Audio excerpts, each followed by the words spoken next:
whereas they used to really bother me. Like you kind of have to accept it too. You start you know, like I know I sound like a lot older than I actually am, but my body's like hurts. Like my body can't take the same amount of training that it used to. For sure. So you have to accept it. There's no way out of it. And I was training like Vitor the other day, and he's like, man, he's putting them like, fuck, I gotta run with him, man. You can't like a year ago, like okay, you know.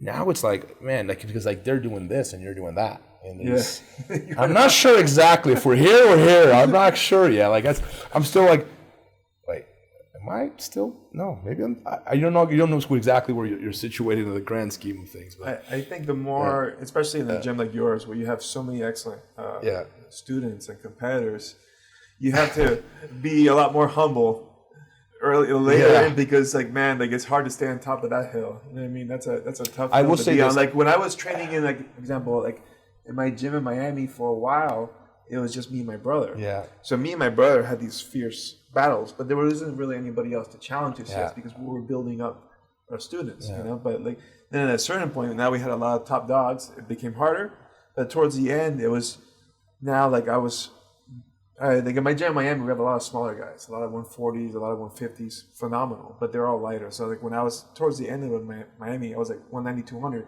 It was hard for people to get me, but I had such a size advantage and also a technical advantage.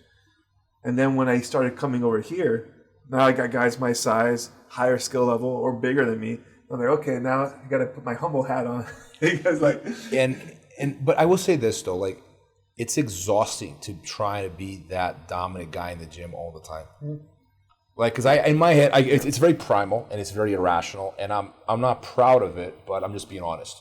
When I was younger, I had to be the best guy in the gym. Like, I just had to be. Like, it bothered me if someone was better than me in the gym. Like, whoever that was, even if I was a blue belt, like whoever that was, I'm like, that's the guy I got to beat. Like, that was my target. Like, I had to beat him.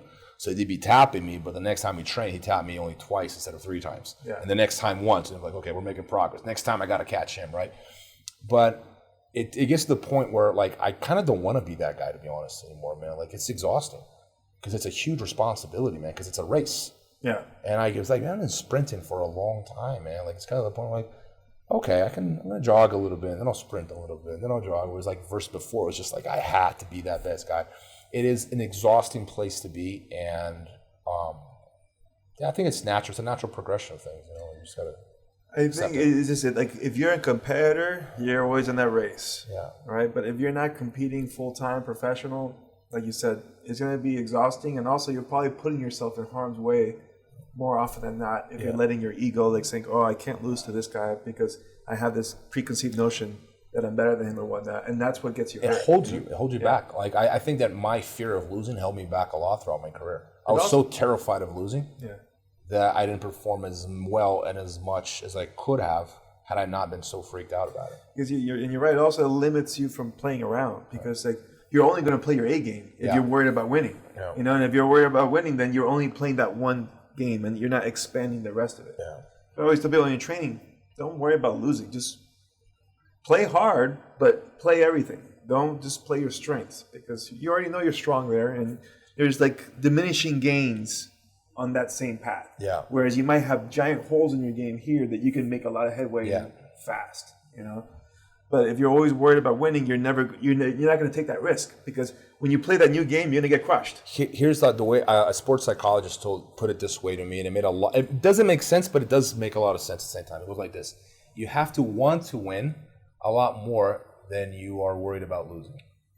You have to want to win, not want to lose. Right. So you can't tell yourself, I can't lose. That's not how you think. You have to think, I want to win. Yes, sir. And it's like, isn't it the same thing? It was like, not really. No, in theory, you look at it, it's like, like you want to win and not lose. Yeah, of course. But it means that it's your mindset, it's your approach, because negativity affects you. Oh, yeah. And it's not because the universe is conspiring in your favor. It's because your mind understands what you visualize. If you visualize loss, you program in your mind not to accept that, or like, oh, someone's taking me down. You accept the takedown when it happens because you've seen yourself getting taken down so many times. When the split-second decision comes, you do the wrong thing. Whereas if you have that positive outcome, you program your mind. Think of it as a computer. You program it for victory and success. Your mind will do the right thing at the right time.